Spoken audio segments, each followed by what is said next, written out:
Praise the Lord. இயேசு கிறிஸ்துவின் அன்பின் வாழ்த்துதல் உங்கள் அனைவருக்கு தெரியப்படுத்துகிறேன். இன்று ஏசப்பா நம்மோடு என்ன பேசுறார் என்று நாம் பார்க்க போகிறோம். ஏசாயா தீர்க்கதரிசி புஸ்தகம் 54:17 உனக்கு விரோதமாய் உருவாக்கப்படும் எந்த ஆயுதமும் வாய்க்காத போகும். பிரியமான தேவச்சனமே, கர்த்தருடைய பிள்ளைகளை, விசுவாசத்துல வாழ்ந்திருக்கிற பிள்ளைகளுக்கு இன்றைக்கு இரட்சகர் இயேசு கிறிஸ்து உங்களோடு பேசிக்கொண்டு வாக்கு கொடுக்கிற தேவனாய் காணப்படுகிறார். உங்களுக்கு அநேக உபத்திரங்கள் காணப்படலாம், அநேக எதிரிகள் காணப்படலாம், அநேக பிரச்சனைகள் காணப்படலாம். நான் எங்க போனாலும் எனக்கு பிரச்சனை, அநேக விபத்துல என்னால நான் சூழ்ந்து கொண்டு இருக்கிறேன் என்று நீங்க ஒவ்வொரு நிமிஷமும் இந்த நேரத்துல கூட வாழ்ந்திருக்கலாம்.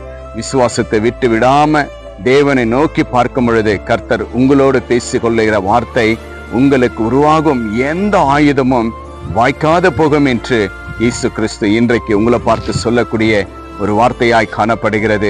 நான் ஏதோ ஒரு நன்மை செய்ய போகிறேன், நான் ஒரு வீடை கட்ட போகிறேன், எல்லா இடத்திலும் எனக்கு விரோதங்கள் காணப்படுகிறது என்று கலங்கியிருக்கிற தேவ பிள்ளைகளே, ஆண்டவர் உங்களை பார்த்து சொல்றார். விசுவாசத்துல வாழ்ந்திருக்கிற தேவ பிள்ளைகளை பார்த்து சொல்றார், உனக்கு விரோதமா அது எந்த ஆயுதனா இருக்கட்டும் அது வாய்க்காது. நான் உன்னோடு கூட இருந்து உனக்கு ஜெயத்தை கொடுத்து உன்னை நான் மீட்டுக் கொள்வேன் என்று இந்த நேரத்துல கிறிஸ்து இயேசு உங்களோட பேசி கொண்டிருக்கிற தெய்வமாய் காணப்படுகிறார்.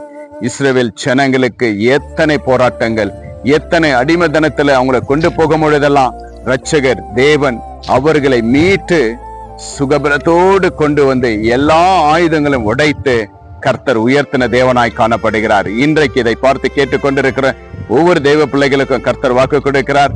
உங்களுக்கு எப்படியாப்பட்ட ஒரு விரோதங்கள் காணப்பட்டாலும் அது வாய்க்காது. நான் உன்னோடு கூட இருந்து உன்னை உயர்த்துவேன் என்று இயேசு சொல்லுகிற ஒரு வார்த்தையாய் காணப்படுகிறது.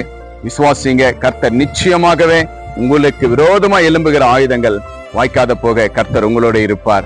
நாம் ஜெபிக்கலாம்.